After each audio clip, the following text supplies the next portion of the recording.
mutasofah, berjabat tangan. Dan Rasulullah tidak akan melepas jabat tangan seseorang sebelum orang itu melepas jabat tangan. Nah, ini teman-teman sekalian. Yang kedua, sakaratul maut itu sulit karena berbuat dosa besar kepada guru-guru. Ini diperhatikan, ya teman-teman sekalian.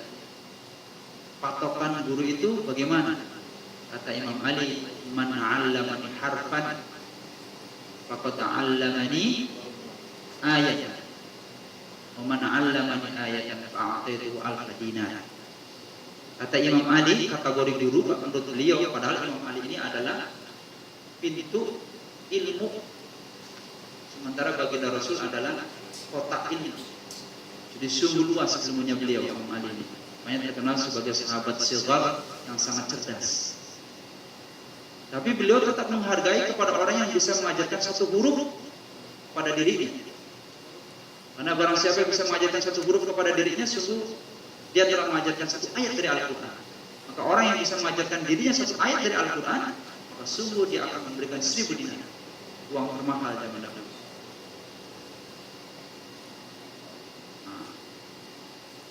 Jadi namanya guru, satu ayat aja sudah termasuk daripada guru.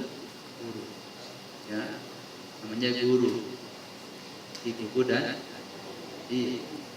kalau ada yang pandai berbicara hanya tidak baik, berarti dia bukan guru ya. Nah ini. Di dosa besar berikutnya adalah dosa terhadap guru. Ya. Yang kedua, yang berikutnya adalah dosa besar yang menyebabkan sakaratul maut itu sulit adalah ad-dunubu 'ala sultan. Sultan itu penguasa yang taat kepada Allah, memerintahkan satu kebajikan, tapi kita mengingkarinya. Itu termasuk daripada dosa besar. Maka sulit sekali sakaratul maut atas diri orang-orang yang gemar. Ya. Untuk kategori yang keempat ini sulit sekali kita temukan.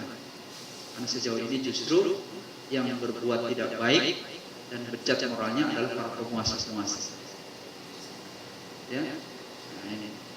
Maka mereka yang seperti itu, yang mereka berlandaskan bukan kepada syariat Islam, disebut sebagai taghut, bukan sultan. Taghut artinya penguasa yang mengikuti hawa nafsu. Maka kita tidak berhak untuk mematuhi peraturan. Ya, itu sedikit dan sekelumit tentang asbab daripada sakaratul maut. Ya, makanya teman-teman yang pernah melakukan syirik cepat-cepat bertobat kepada Allah Subhanahu Wa Taala. Karena sulit sekali nanti rohnya dicabut dari raganya. Yang pernah dosa besar kepada orang tua, kepada tetangga, kepada teman karib, sahabat, ya, kepada guru-guru, dan cepat-cepatlah minta maaf kepada mereka semua. Ya, siapa tahu karena umur itu adalah rahasia dari Allah Subhanahu Wa Taala. Kenapa sih? Ya, 4 perkara ditiupkan di ruh ketika ada di dalam rahim seorang ibu. Yang pertama adalah rezeki. Ya, yang keduanya ajal, yang ketiganya jodoh, yang ketiganya adalah takdir. Itu adalah urusan Allah Subhanahu Wa Taala semua. Semuanya dirahasiakan oleh Allah Subhanahu Wa Taala. Jadi kalau masalah ajal pasti itu rahasia supaya kita berhati-hati dan beramal soleh lebih banyak. Rezeki pun rahasia Allah. Jadi belum tentu orang yang banyak duitnya tahun ini bisa menjadi orang kaya yang sejati, belum tentu. Karena watilkal ayyam nudawi hadin nas. Hari kejayaan atas diri manusia itu nudawi, diputar. Ya. Hari ini si A kaya, belum tentu besok pagi kiosnya kebakaran semua jadi melarat. Watilkal ayyamu nudawiluha linnas. Watilka, dan hari itu artinya hari kejayaan itu, nudawiluha akan diputarkan linnasi atas diri manusia. Watilkal amsal, dan itu semua adalah sebagai perumpamaan atas diri orang-orang yang saleh. Kita jangan aneh.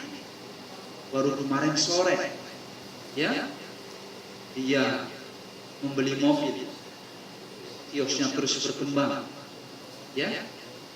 Minggu depannya dia sudah ngemis, minggu depannya dia sudah macul di sawah, buruh tani. Nah, itu semua adalah ketetapan dari Allah Subhanahu wa Ta'ala. Makanya dulu pernah saya ajarkan agar supaya harta itu ada tetap pada tangan kita, ikutilah jalur Allah sehingga betul-betul harta kita adalah harta yang penuh dengan keberkahan.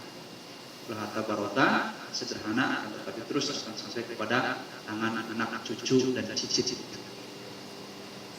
Mudah-mudahan ada manfaatnya. Kita mohon kepada Allah Subhanahu wa Ta'ala keberkahan atas umur kita, ya, keberkahan atas pola pikir kita, keberkahan atas setiap apa yang telah Allah karuniakan kepada kita semua.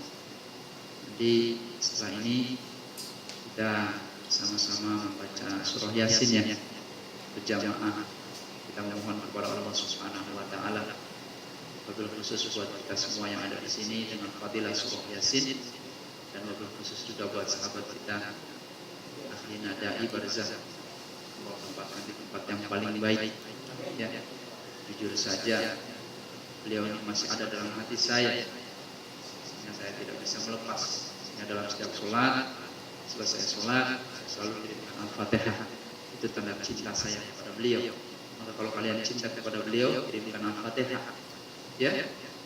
Kalau kirimkan dana, uang, yang terima siapa? Yang terima siapa? Ahli warisnya, keluarganya. Habis, tidak akan sampai kepada dai. Yang akan sampai kepada dai siapa? Di doa kita.